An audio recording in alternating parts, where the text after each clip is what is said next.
Segunda Coríntios, capítulo 9. Não tenho necessidade de escrever a respeito dessa assistência aos santos. Reconheço a sua disposição em ajudar e já mostrei aos macedônios o orgulho que tenho de vocês, dizendo-lhes que, desde o ano passado, vocês da Acaia estavam prontos a contribuir, e a dedicação de vocês motivou a muitos. Contudo, estou enviando os irmãos para que o orgulho que temos de vocês a esse respeito não seja em vão, mas que vocês estejam preparados, como eu disse que estariam, a fim de que, se alguns macedônios forem comigo e os encontrarem despreparados, nós, para não mencionar vocês, não fiquemos envergonhados por tanta confiança que tivemos. Assim, achei necessário recomendar que os irmãos os visitem antes e concluam os preparativos para a contribuição que vocês prometeram. Então ela estará pronta como oferta generosa e não como algo dado com avareza.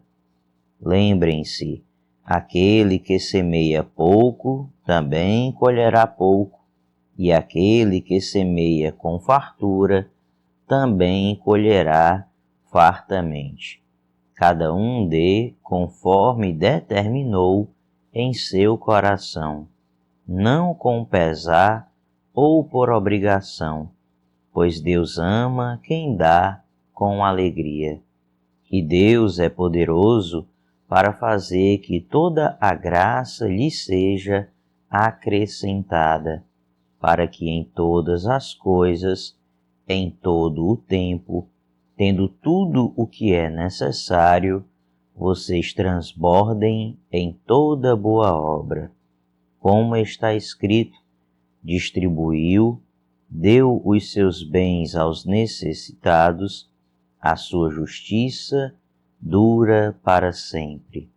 Aquele que supre a semente ao que semeia e o pão ao que come, também lhes suprirá e multiplicará a semente e fará crescer os frutos da sua justiça. Vocês serão enriquecidos de todas as formas, para que possam ser generosos em qualquer ocasião, e por nosso intermédio, a sua generosidade resulte em ação de graças a Deus. O serviço ministerial que vocês estão realizando não está apenas suprindo as necessidades do povo de Deus, mas também transbordando em muitas expressões de gratidão a Deus. Por meio dessa prova de serviço ministerial, outros louvarão a Deus pela obediência que acompanha a confissão que vocês fazem do Evangelho de Cristo e pela generosidade de vocês em compartilhar seus bens com eles e com todos os outros. E nas orações que fazem por vocês, eles estarão cheios de amor por vocês, por causa da insuperável graça que Deus tem dado a vocês. Graças a Deus por seu dom indescritível. Segunda Coríntios, capítulo 10. Eu, Paulo, pela mansidão e pela bondade de Cristo, apelo para vocês. Eu que sou humilde, quando estou face a face com vocês, mas audaz quando ausente. Rogo a vocês que, quando estiver presente, não me obriguem a agir com audácia, tal como penso que ousarei fazer para com alguns que acham que procedemos segundo os padrões humanos. Pois, embora vivamos como homens, não lutamos segundo os padrões humanos. As armas com as quais lutamos não são humanas. Ao contrário, são poderosas em Deus para destruir fortalezas. Destruímos argumentos e toda pretensão que se levanta contra o conhecimento de Deus e levamos cativo todo pensamento para torná-lo obediente a Cristo.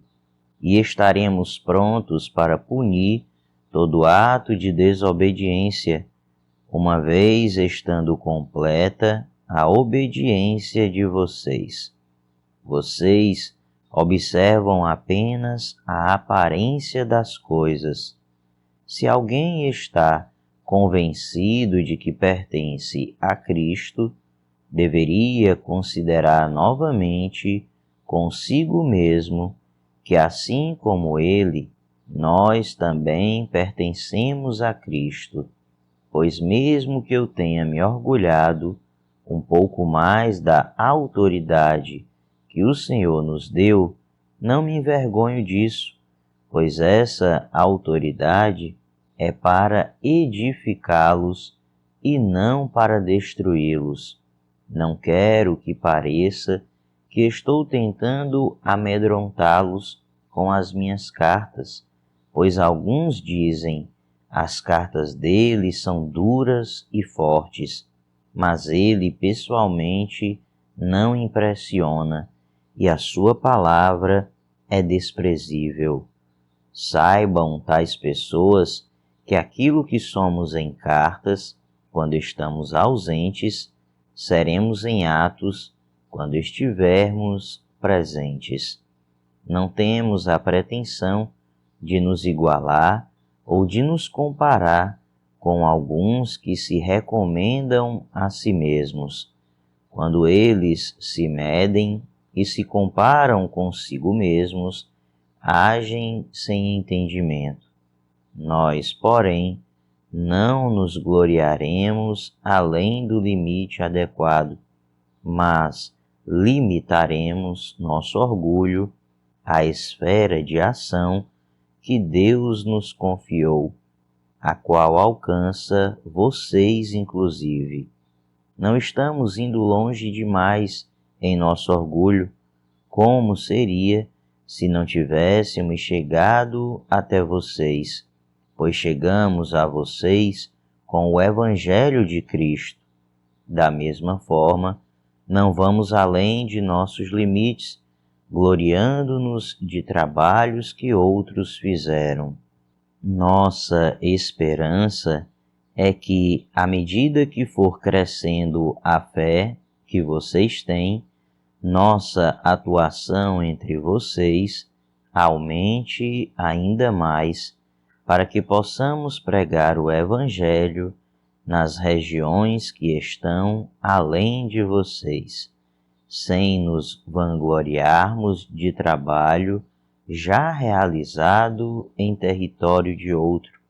Contudo, quem se gloriar, glorie-se no Senhor, pois não é aprovado quem a si mesmo se recomenda, mas aquele a quem o Senhor recomenda.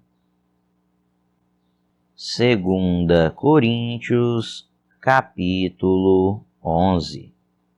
Espero que vocês suportem um pouco da minha insensatez. Sim, por favor, sejam pacientes comigo. O zelo que tenho por vocês é um zelo que vem de Deus. Eu os prometi a um único marido, Cristo, querendo apresentá-los a ele como uma virgem pura. O que receio e quero evitar é que, assim como a serpente enganou Eva com astúcia, a mente de vocês seja corrompida e se desvie da sua sincera e pura devoção a Cristo. Pois, se alguém tem pregado a vocês um Jesus que não é aquele que pregamos, ou se vocês acolhem um espírito diferente do que acolheram, ou um evangelho diferente do que aceitaram, vocês o toleram com facilidade. Todavia, não me julgo nem um pouco inferior a esses superapóstolos. Eu posso não ser um orador eloquente, contudo tenho conhecimento. De fato, já manifestamos isso a vocês em todo tipo de situação. Será que cometi algum pecado ao humilhar-me a fim de elevá-los, pregando a vocês gratuitamente o Evangelho de Deus? Despojei outras igrejas, recebendo delas sustento, a fim de servi-los. Quando estive entre vocês e passei por alguma necessidade, não fui um peso para ninguém, pois os irmãos, quando vieram da Macedônia, supriram aquilo de que eu necessitava. Fiz tudo para não ser pesado a vocês e continuarei a agir assim. Tão certo como a verdade de Cristo está em mim, ninguém na região da Acaia poderá privar-me deste orgulho. Por quê? Porque não amo vocês? Deus sabe que os amo e continuarei fazendo o que faço, a fim de não dar oportunidade àqueles que desejam encontrar ocasião de serem considerados iguais a nós nas coisas de que se orgulham, pois tais homens são falsos apóstolos, obreiros enganosos, fingindo-se apóstolos de Cristo. Isso não é de admirar, pois o próprio Satanás se disfarça de anjo de luz. Portanto, não é surpresa que os seus servos finjam ser servos da justiça. O fim deles será o que as suas ações merecem. Faço questão de repetir: ninguém me considere insensato, mas se vocês assim me consideram, recebam-me como receberiam um insensato, a fim de que eu me orgulhe um pouco. Ao ostentar esse orgulho, não estou falando segundo o Senhor, mas como insensato, visto que muitos estão se vangloriando de modo bem humano. Eu também me orgulharei. Vocês, por serem tão sábios, suportam de boa vontade os insensatos. De fato, vocês suportam até quem os escraviza ou os explora. Quem se exalta ou lhes fere a face. Para minha vergonha, admito que fomos fracos demais para isso. Naquilo em que todos os outros se atrevem a gloriar-se, falo como insensato, eu também me atrevo. São eles hebreus? Eu também. São israelitas? Eu também. São descendentes de Abraão? Eu também. São eles servos de Cristo? Estou fora de mim para falar desta forma. Eu ainda mais, trabalhei muito mais, fui encarcerado mais vezes, fui açoitado mais severamente e exposto à morte repetidas vezes. 5 vezes recebi dos judeus 39 açoites. 3 vezes fui golpeado com varas, 1 vez apedrejado, 3 vezes sofri naufrágio, passei 1 noite e 1 dia exposto à fúria do mar. Estive continuamente viajando de uma parte a outra. Enfrentei perigos nos rios, perigos de assaltantes, perigos dos meus compatriotas, perigos dos gentios, perigos na cidade, perigos no deserto, perigos no mar e perigos dos falsos irmãos. Trabalhei arduamente, muitas vezes fiquei sem dormir, passei fome e sede, e muitas vezes fiquei em jejum, suportei frio e nudez. Além disso, enfrento diariamente uma pressão interior, a saber, a minha preocupação com todas as igrejas. Quem está fraco, que eu não me sinta fraco? Quem não se escandaliza, que eu não me queime por dentro? Se devo orgulhar-me, que seja nas coisas que mostram a minha fraqueza. O Deus e Pai do Senhor Jesus, que é bendito para sempre, sabe que não estou mentindo. Em Damasco, o governador nomeado pelo rei Aretas mandou que se vigiasse a cidade para me prender. Mas de uma janela na muralha fui baixado numa cesta e escapei das mãos dele.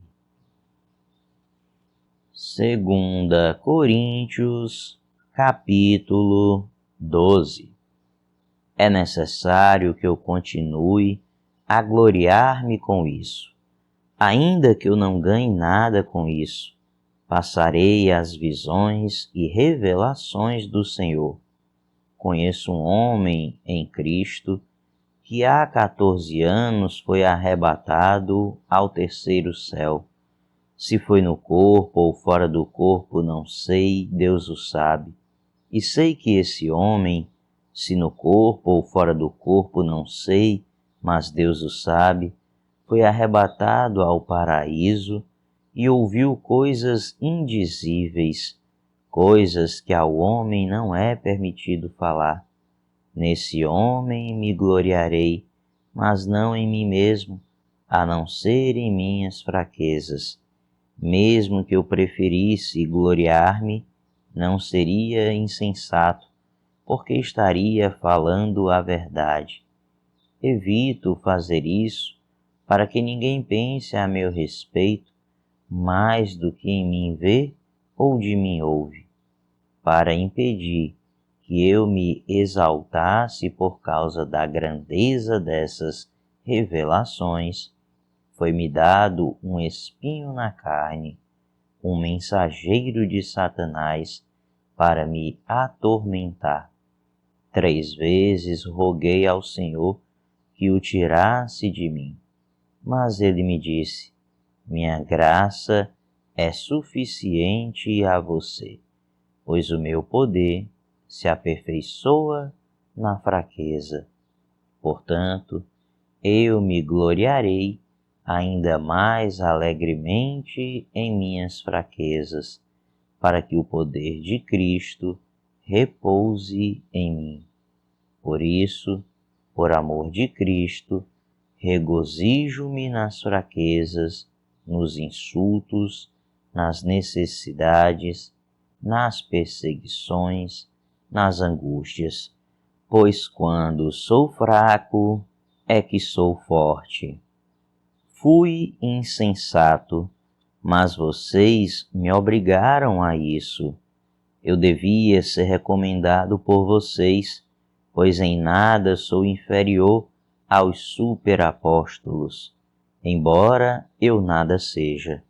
As marcas de um apóstolo, sinais, maravilhas e milagres, foram demonstradas entre vocês com grande perseverança, em que vocês foram inferiores às outras igrejas, exceto no fato de eu nunca ter sido um peso para vocês. Perdoem-me essa ofensa. Agora estou pronto para visitá-los pela 3ª vez e não serei um peso, porque o que desejo não são os seus bens, mas vocês mesmos. Além disso, os filhos não devem ajuntar riquezas para os pais, mas os pais para os filhos. Assim, de boa vontade, por amor de vocês, gastarei tudo o que tenho e também me desgastarei pessoalmente. Visto que os amo tanto, devo ser menos amado? Seja como for, não tenho sido um peso. No entanto, como sou astuto, eu os prendi com astúcia. Porventura, eu os explorei por meio de alguém que enviei a vocês? Recomendei a Tito que os visitasse, acompanhado de outro irmão. Por acaso Tito os explorou? Não agimos nós no mesmo espírito e não seguimos os mesmos passos? Vocês pensam que durante todo este tempo estamos nos defendendo perante vocês? Falamos diante de Deus como alguém que está em Cristo, e tudo o que fazemos, amados irmãos, é para fortalecê-los, pois temo que ao visitá-los não os encontre como eu esperava e que vocês não me encontrem como esperavam. Temo que haja entre vocês brigas, invejas, manifestações de ira, divisões, calúnias, intrigas, arrogância e desordem. Receio que, ao visitá-los outra vez, o meu Deus me humilhe diante de vocês e eu lamente por causa de muitos que pecaram anteriormente e não se arrependeram da impureza, da imoralidade sexual e da libertinagem que praticaram. 2 Coríntios, capítulo 13. Esta será minha terceira visita a vocês. Toda questão precisa ser confirmada pelo depoimento de 2 ou 3 testemunhas. Já os adverti quando estive com vocês pela segunda vez. Agora, estando ausente, escrevo aos que antes pecaram e aos demais. Quando voltar, não os pouparei, visto que vocês estão exigindo uma prova de que Cristo fala por meu intermédio. Ele não é fraco ao tratar com vocês, mas poderoso entre vocês, pois na verdade foi crucificado em fraqueza, mas vive pelo poder de Deus. Da mesma forma, somos fracos nele, mas pelo poder de Deus viveremos com ele para servir vocês. Examinem-se para ver se vocês estão na fé. Provem-se a si mesmos. Não percebem que Cristo Jesus está em vocês? A não ser que tenham sido reprovados, e espero que saibam que nós não fomos reprovados. Agora, oramos a Deus para que vocês não pratiquem mal algum, não para que os outros vejam que temos sido aprovados, mas para que vocês façam o que é certo, embora pareça que tenhamos falhado, pois nada podemos contra a verdade, mas somente em favor da verdade. Ficamos alegres sempre que estamos fracos e vocês estão fortes. Nossa oração é que vocês sejam aperfeiçoados. Por isso, escrevo estas coisas estando ausente, para que, quando eu for, não precise ser rigoroso no uso da autoridade que o Senhor me deu para edificá-los e não destruí-los. Sem mais, irmãos, despeço-me de vocês. Procurem aperfeiçoar-se, exortem-se mutuamente, tenham um só pensamento, vivam em paz, e o Deus de amor e paz estará com vocês. Saúdem uns aos outros com um beijo santo. Todos os santos enviam saudações. A graça do Senhor Jesus Cristo, o amor de Deus e a comunhão do Espírito Santo sejam com todos vocês.